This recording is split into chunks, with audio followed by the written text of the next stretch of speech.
పల్నాడు జిల్లా నర్సరావుపేటలో డాక్టర్ కుటుంబం ఆత్మహత్య చేసుకోవటం ఇప్పుడు కలకలం రేపుతోంది. స్థానిక లాడ్జ్లో 3 ఏళ్ల కూతురితో కలిసి ఆ భార్యాభర్తలు ఆత్మహత్యాయత్నం చేసుకున్నారు. నిన్న తల్లి 3 ఏళ్ల చిన్నారి మృతి చెందగా చికిత్స పొందుతున్న భర్త నేడు తనువు చాలించారు.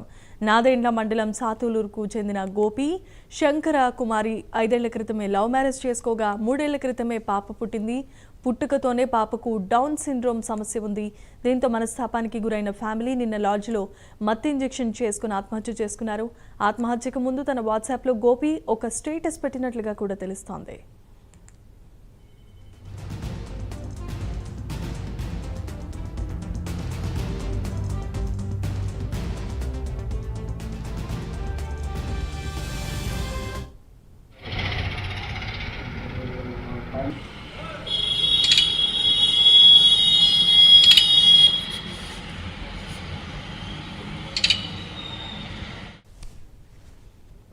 రైట్, ఇక 10 మందిని కాపాడాల్సిన డాక్టరే ఆత్మహత్య చేసుకోవటం, తన కుటుంబంతో పాటు ఒక లాడ్జ్లో ఆత్మహత్యకు గల కారణాలు తెలియవచ్చాయి. దీనిపై పోలీసులు దర్యాప్తు చేస్తున్నారు. ఈ సంఘటన పల్నాడు జిల్లా నర్సరావుపేటలో చోటు చేసుకుంది.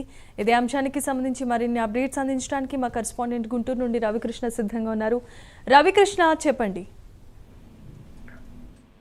ఏదైతే డాక్టర్ ఆత్మహత్య చేసుకున్న ఘటన అయితే మాత్రం కుటుంబం ఆత్మహత్య చేసుకున్న ఘటన అయితే మాత్రం పల్నాడు జిల్లాని అయితే మాత్రం కలిసివేసిందని చెప్పుకోవాలి.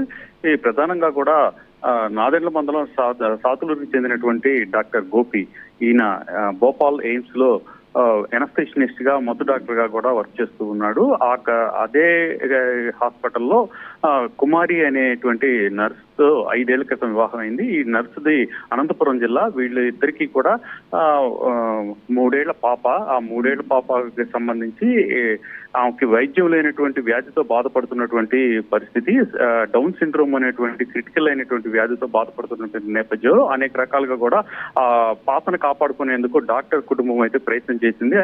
అయినా కూడా ఫలితం లేకపోవడంతో చాలా అప్సెట్ అయినటువంటి డాక్టర్ ఫ్యామిలీ అయితే మాత్రం మొన్న నర్సాపేటకి రావడం జరిగింది. నర్సాపేటకి వచ్చి ఒక లాడ్జీలో అయితే వాళ్ళు ఆ రోజు నైట్ అయితే స్టే చేశారు. ఆ తర్వాత తమ బంధువులకైతే మాత్రం ఐఆమ్ గోయింగ్ అనేటువంటి ఒక వాట్సాప్ లో మాత్రం ఒక మెసేజ్ అయితే ఫార్వర్డ్ చేశాడు. అదే విధంగా కూడా మత్తు ఇంజెక్షన్ సంబంధించి మొత్తం ఐవీ క్యాన్లని ఏర్పాటు చేసుకుని ఐవీ క్యాన్ల ద్వారా అయితే మాత్రం చేతి నుండి ఎక్కించుకున్నటువంటి నేపథ్యంలో చూసినటువంటి ఎవరైతే ఆ కుటుంబ సభ్యులైతే మాత్రం వెంటనే ట్రేస్ అవుట్ చేసి అక్కడ ఉన్నటువంటి ఆ లాడ్జ్ దగ్గరికి వచ్చారు. లాడ్జ్ దగ్గరికి వచ్చిన తర్వాత అక్కడ పరిస్థితి కనుక చూసుకున్నట్లయితే మాత్రం అప్పటికే భార్య అయినటువంటి కుమారి మృతి చెందింది. అలాగే 3 ఏళ్ల పాప మౌనిహ కూడా మృతి చెందింది. తర్వాత కొనవూపులతో కొట్టుమిట్లాడుతున్నటువంటి డాక్టర్ని గోపిని అయితే మాత్రం ఇక్కడ ఉన్నటువంటి ఒక ప్రైవేట్ హాస్పిటల్ కి తరలించారు. వైద్యం అయితే అందించినటువంటి నేపథ్యంలో